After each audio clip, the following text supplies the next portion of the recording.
तुर्की और शाम में आए तबाहकुन ज़लज़ले के बाद अब माहिरीन इस तशवीश में मुब्तला हैं, क्योंकि माहिरीन ने जम्मू कश्मीर में भी इसी तरह के ज़लज़ले की पेशगोई की है।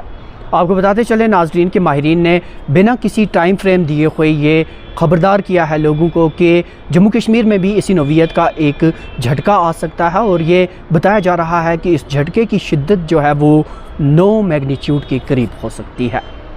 साल 2005 में आए तबाहकुन ज़लज़ले की रुदाद आप सबको मालूम है, और उस ज़लज़ले ने किस तरह तबाही मचाई थी, जबकि उसकी शिद्दत सिर्फ 7.5 मैग्नीट्यूड थी। ऐसे में अगर जम्मू कश्मीर में 9 मैग्नीट्यूड का ज़लज़ला आता है तो क्या सूरत हाल बनेगी, वो अंदाज़ा भी नहीं लगाई जा सकती। जी हाँ नाज़रीन, आपको बताते चलें कि जम्मू कश्मीर की ज़मीन चूँकि ऑलरेडी इसकी दर्जाबंदी एक ऐसे जोन के तौर पर की गई है जहाँ पर ज़लज़ला आने के चांसेस बहुत ज़्यादा हैं। जम्मू कश्मीर की ज़मीन के अंदर हाई टेक्टोनिक एक्टिविटीज़, यानी वो एक्टिविटीज़ जिन एक्टिविटीज़ के ज़रिए झटके आते हैं, ज़लज़ले आते हैं, वो ज़्यादा देखने को मिल रही हैं। आज से 6 महीने पहले आपने देखा होगा कि वादी कश्मीर के 6 मुकामात पर 6 बड़े ज़लज़ले महसूस किए गए थे। हालांकि उस वक्त भी लोगों में तशवीश की लहर थी, और आपको याद होगा नाज़रीन कि उस वक्त हमने माहिर अर्जियात शकील रमशू से इस ताल्लुक़ से खुलकर बात की थी। नाज़रीन इतना ही नहीं, हाल ही में आपने देखा होगा कि डोडरा के ठाठरी इलाके में जोशीमठ जैसी सूरत हाल पैदा हुई।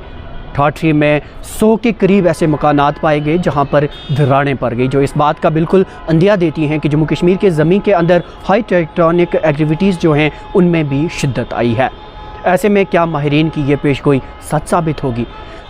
आपको बताते चले नाज़रीन के अमेरिका के एक मशहूर माहिर ज़लज़ला रॉजर बेल्जम ने इसी तरह की पेशगोई तुर्की और शाम को लेकर की थी, और जिसके बाद ये पेशगोई बिल्कुल सच साबित हुई।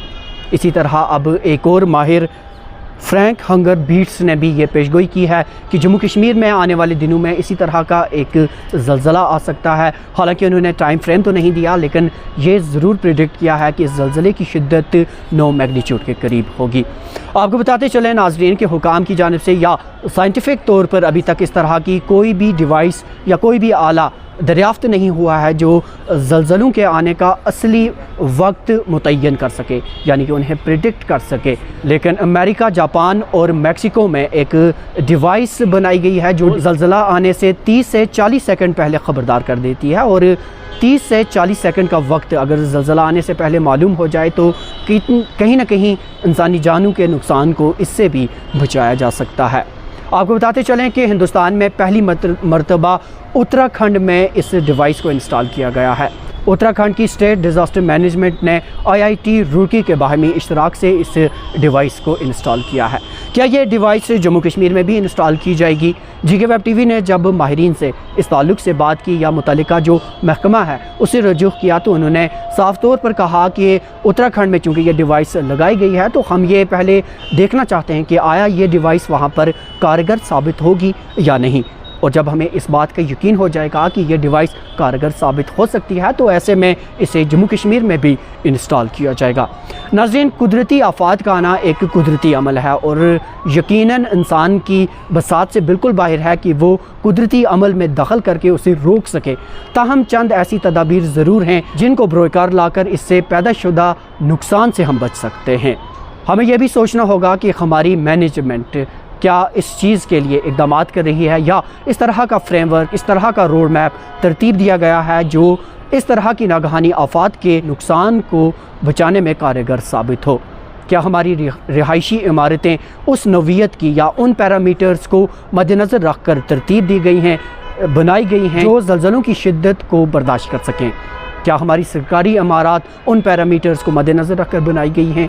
क्या हमारा तिब्बी अमला उस चीज़ के लिए तैयार है? क्या हमारा डिज़ास्टर मैनेजमेंट अथॉरिटी या हुकाम के दीगर जो मुतल्लिका दफ्तर हैं, क्या वो इस चीज़ के लिए रोड मैप बना रहे हैं? क्या हमारे पास उतने रज़ाकार हैं जो ऐसी सूरत हाल आने पर कारगर साबित हो सकें? नाज़रीन, ये सारी वो चीज़ें हैं जिन पर हमें अभी से ही रोड मैप बनाना होगा, क्योंकि साल 2005 में आए तबाहकुन ज़लज़ले ने हमें पहले ही मुतनब्बा कर दिया है। नाज़रीन, कुदरती आफात चूँकि एक नेचुरल अमल है, मैंने पहले भी कहा कि हम इससे बच नहीं सकते, हम एक फार्मूला, सिंपली फार्मूला जिसके ज़रिए हम इससे किसी हद तक अपनी जान को बचा सकते हैं, और ये सिंपल फार्मूला है ड्रॉप, कवर और होल्ड ऑन। ड्रॉप यानी जिस वक्त भी आपको महसूस हो कि झटका ज़लज़ला आ रहा है तो उस वक्त आप अपने आप को किसी बड़े फर्नीचर के नीचे ले जाएं या किसी मकान के कोने में ले जाएं जहां पर ऊपर से गिरने वाला मलबा आपके ऊपर ना गिर पाए। उसके बाद कवर यानी कि अपने सर को और गर्दन को इस पोजीशन में आपने इस तरह से कवर करना है ताकि ऊपर से गिरने वाला मलबा आपके सर पर और आपकी गर्दन पर ना गिर जाए, जिसकी वजह से आपकी मौत हो सकती है। और आखिर पर होल्ड ऑन यानी कि आप जहां पर हैं उस जगह पर जाकर खड़े हो जाएं जहां पर आपको लगे कि आप किसी चीज़ के गिरने की जद में नहीं आ सकते। तो नाज़रीन, ये कुछ चंद ऐसी तजावीज़ हैं जिनसे हम ख़ुद को किसी हद दर्जे तक बचा सकते हैं, लेकिन मैं एक बार फिर बता दूं कि ये एक कुदरती अमल है और इंसान कभी भी इस सहल नहीं हो सकता कि वो कुदरती अमल को रोक सके। ताहम सिर्फ़ एहतियाती तदाबीर ही हमें हद दर्जे तक इससे बचने में मददगार व मुआवन साबित हो सकते हैं। उम्मीद करते हैं कि GK वेब TV की ये पेशकश आपको पसंद आई होगी। हमारे साथ बने रहिए।